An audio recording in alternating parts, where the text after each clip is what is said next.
All right, I'm making my first YouTube tutorial.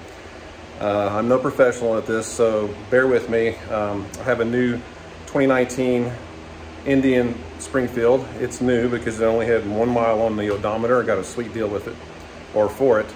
And anyway, I wanted to change out the headlights, the little small passing lights, and the main headlight with LED lights from Hogworkz, and that's what they look like. Pretty sweet. And of course I got the passing lights right here. So anyway, I saw another video online about how to remove the nacelle from the bike, which you can see here. I've already done it. I decided to go ahead and make this video now because I can't tell you how simple it was to do. The guy who put the video, I feel real bad for him because he spent hours trying to figure it out, and he ended up taking off this back part here, which you don't have to do. Basically, there's only 4 screws.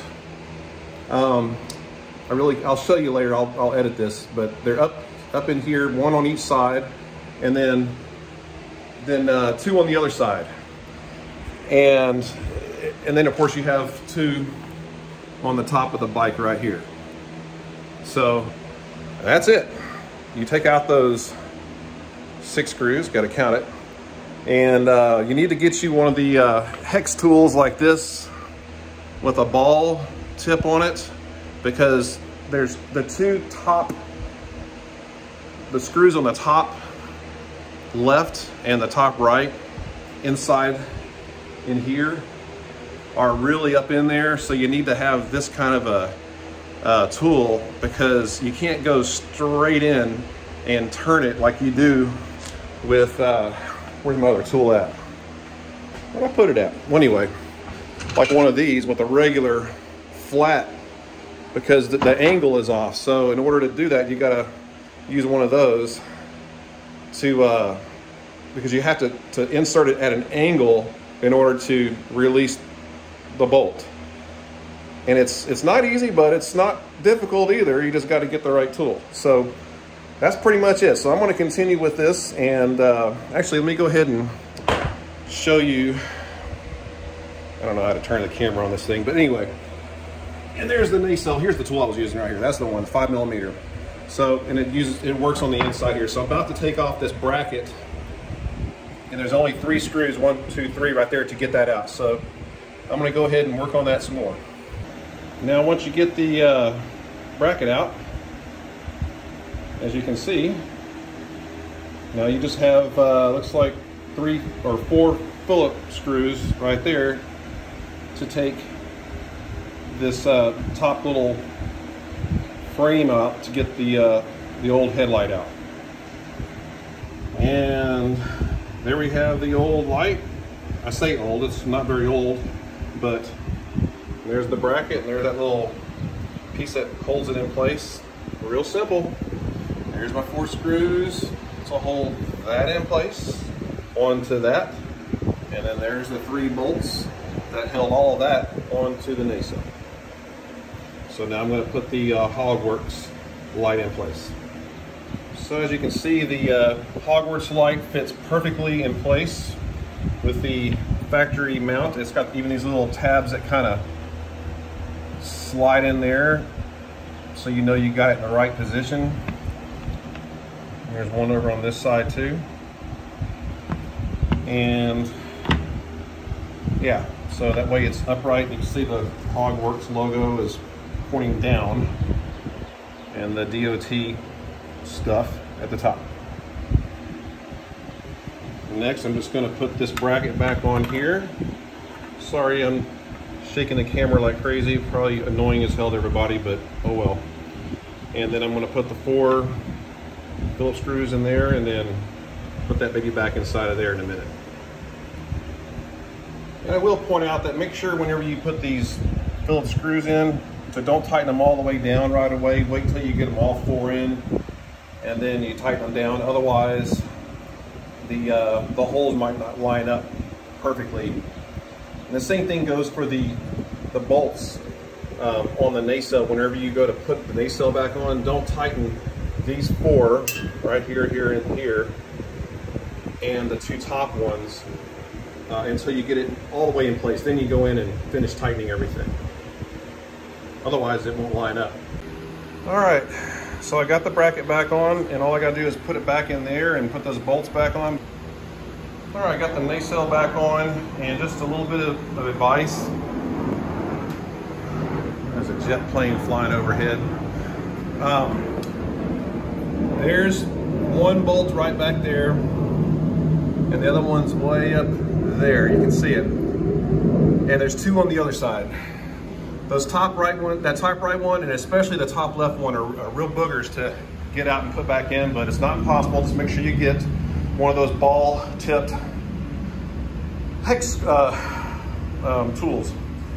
Now, it's real important when you put those screws back in that you leave about, I don't know, at least that much before tightening them all the way down, because when you go to put the top two bolts in, they will not line up unless you put your hip into this part here to push forward, and then this space will go away, and then you can put the screws in, but you have to really push hard. So that's why you gotta keep those screws, those bolts, those four bolts really loose to where they kind of barely hang on to the nacelle in place, because they gotta pivot.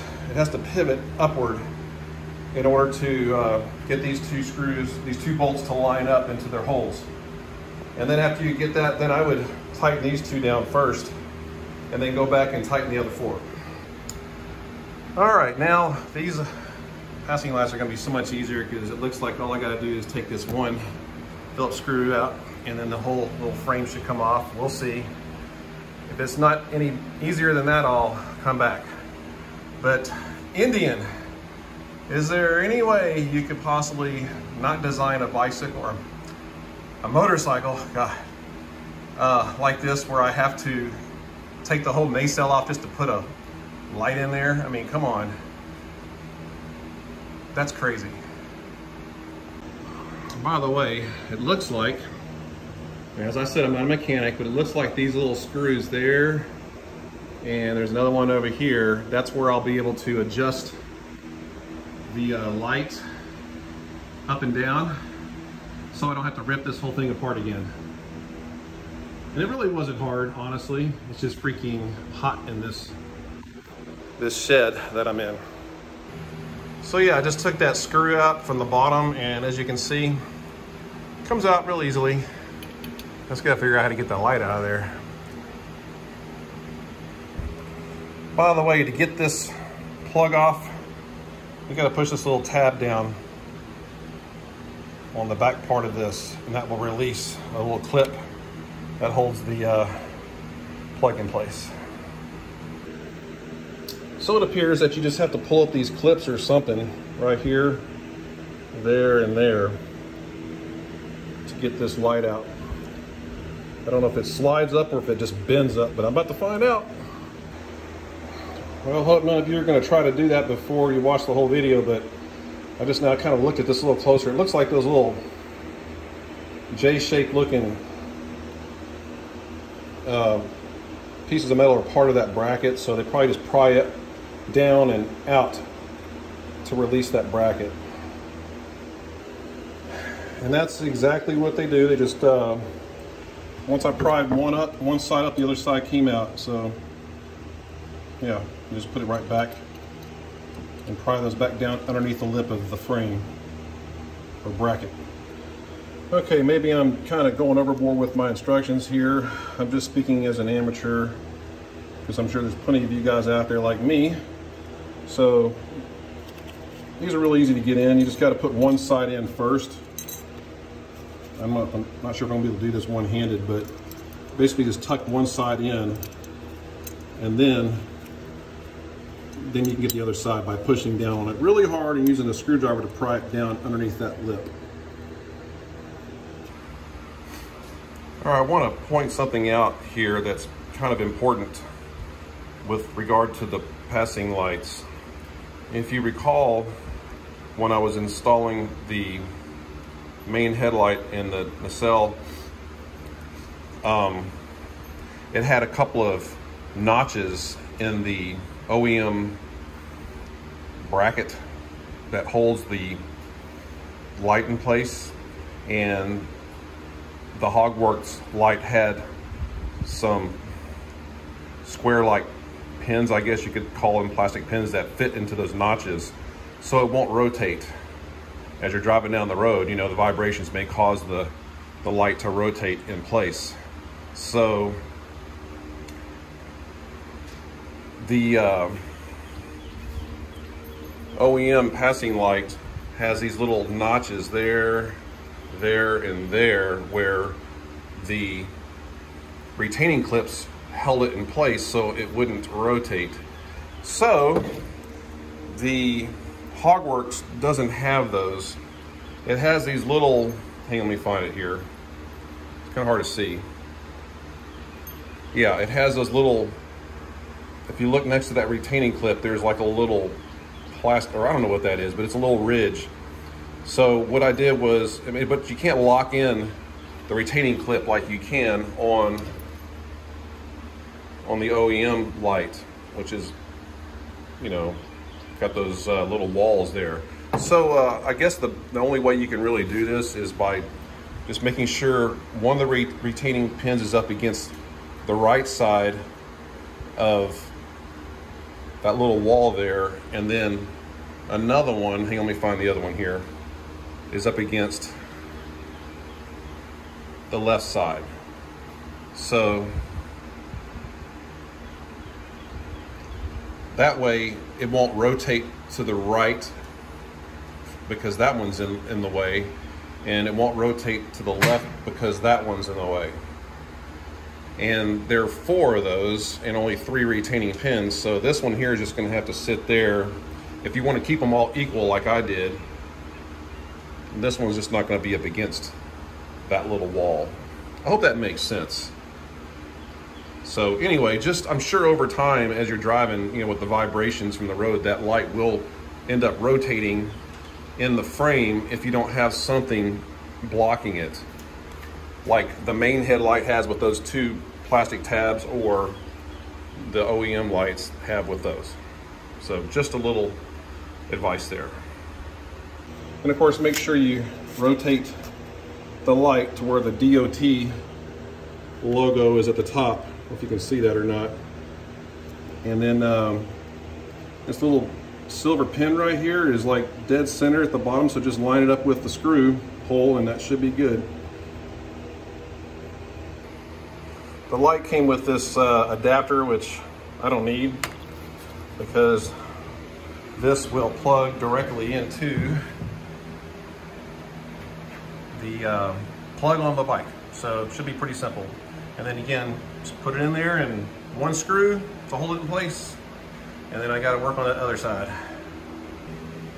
One more thing, this doesn't, like, you can turn this either way to fit in there, so just make sure your black and red wires line up with the black and red wires on the bike. So I gotta turn this that way, obviously, and that should be good. All right, once you get that, then you just put the wires up in there. There's like a little lip right here that you gotta put this on top of and then press down.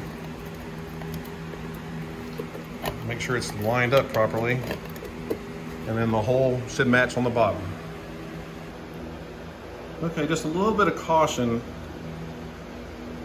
This little groove on the frame that holds the light in place, underneath the frame is like a gasket. It's really soft and supple to keep, I guess, you know, water out.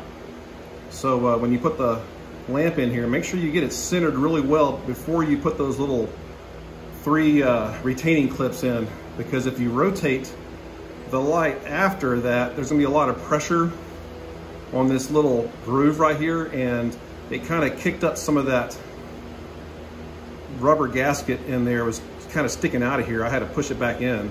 So just kind of keep an eye on that. I would make sure that your lamp is, come on, focus. Make sure your lamp is centered before you put those little retaining clips on. Sorry I'm shaking this so much, but I'm doing my best. All right, got them all in, so now a moment of truth. I'm gonna fire this baby up and see if they work. I would hope so. That would really suck if I did something wrong. Looking pretty snazzy. Oh. Put the brights on.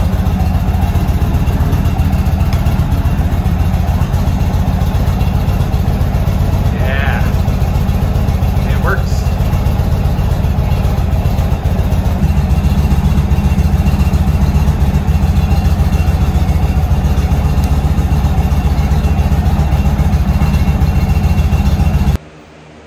All right, what did we learn today? First of all, it's hot in South Texas. I'm south of Houston, and as you can see, I am drenched, but that's all right.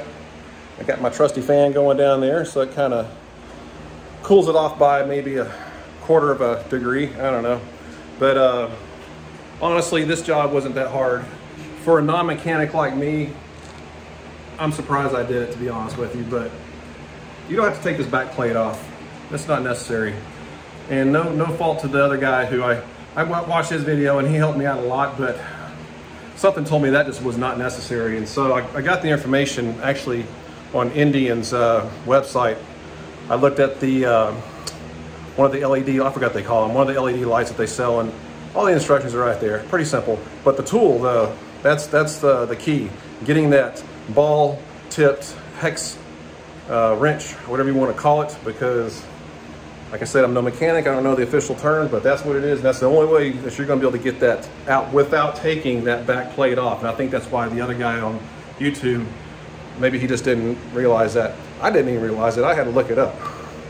So, and I actually got lucky, came across the terminology for a ball-tipped hex wrench. And it basically says that you can tilt it, you know, for these tight corners, which is what you're going to get with this thing.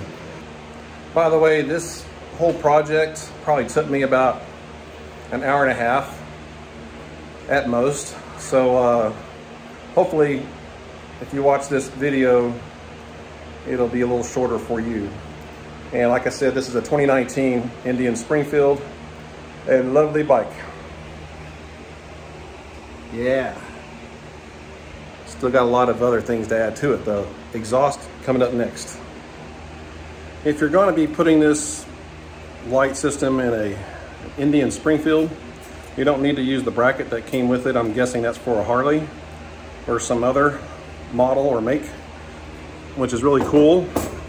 And you don't need the little, I don't know, adapter cable, because it has the same tip on it as the light that came with the OEM light. So yeah, pretty simple.